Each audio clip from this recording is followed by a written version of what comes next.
Hi, it's Panda Movies here. Today I'm going to explain the horror movie called Matriarch. Warning, there are spoilers ahead. Enjoy the video.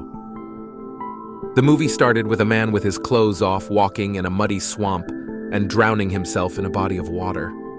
In the present, a woman named Laura, who lived alone in her apartment in the city, was heavily addicted to drugs and alcohol.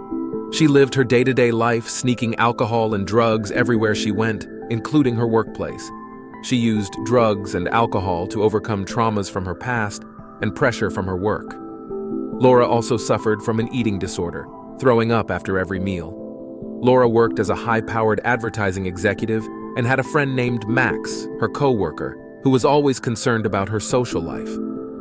One night, she invited her partner Katrin over to her apartment, and they made out and snorted cocaine all night. When she offered to move in with her, it completely threw her off and she left. To deal with the rejection, Laura started to snort cocaine and drink multiple bottles of wine until she passed out. The next morning, as she was getting ready for work, she started overdosing when she felt a sharp pain in her chest and collapsed, resulting in her dying. She was then revived a few moments later when an unknown being entered her body. She then suddenly woke up on her couch and told Max through text that she had food poisoning. When she went to work later that day, Max was immediately concerned after seeing her face, but Laura just pushed her away. Moments later, Laura's mom called, and it immediately pissed her off. When Max entered her office, she started being aggressive toward her. Blood then went down her nose, and Max knew that it was because of her cocaine use.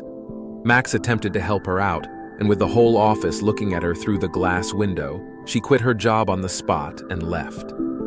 When she got home, she tried calling Katrin, but she hung up on her.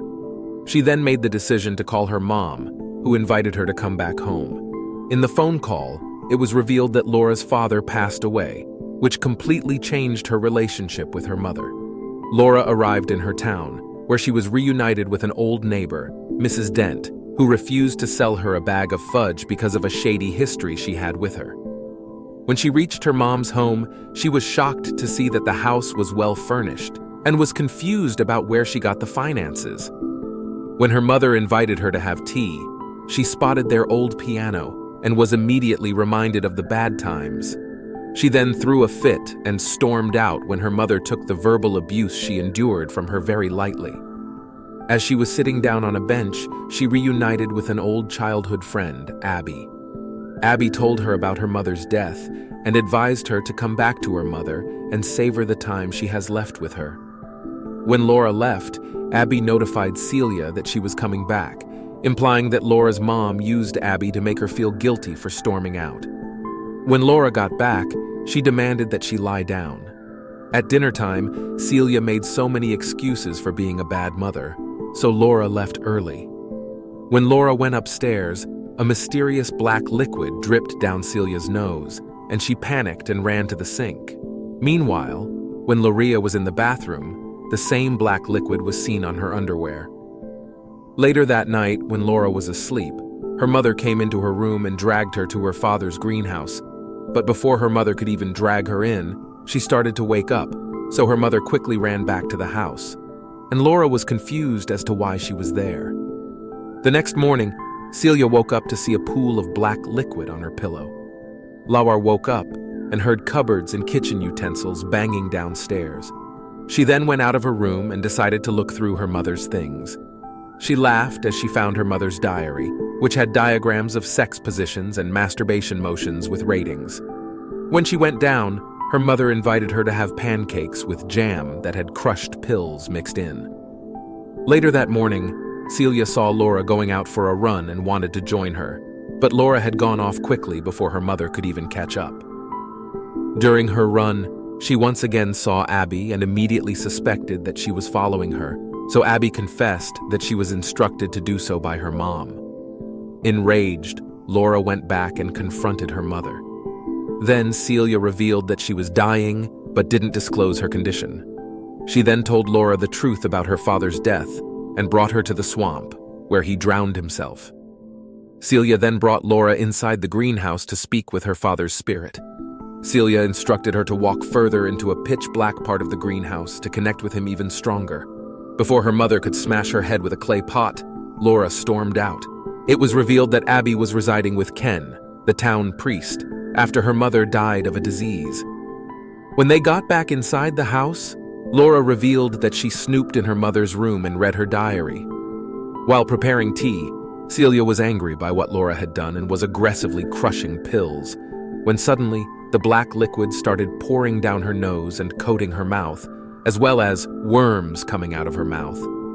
She then rushed to her room and frantically applied makeup to her face while calling a man named Leonard. Before Laura could even come close to helping her, she threw her out while leaning onto the sink.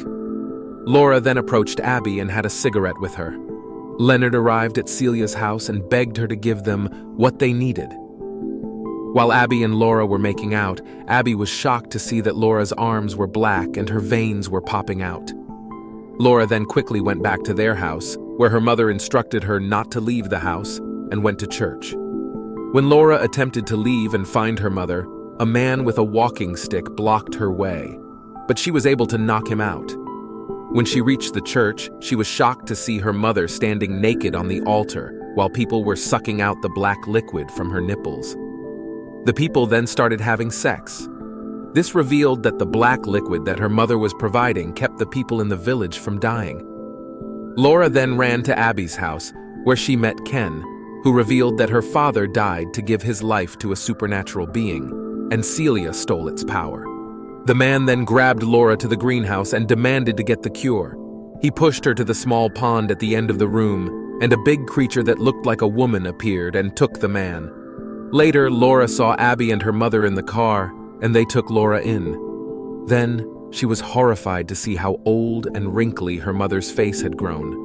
Once they arrived at the greenhouse, Celia revealed that Laura's mother was actually the queen of rot and rebirth, who was given life when she overdosed, and that her father sacrificed his life for a child because Celia couldn't bear her own. Before killing himself, Ken barged in and demanded her daughter. Laura was pushed into the pond, but the supernatural being let her go. Laura then took Celia to the church and demanded that she tell the people the truth about her being a fraud and how she was deceiving them for money and sex. She then killed Celia by smashing her head with the butt of a shotgun. She later went home and trashed the house. The movie ended with Laura going to the marsh and drowning herself, just like her father did.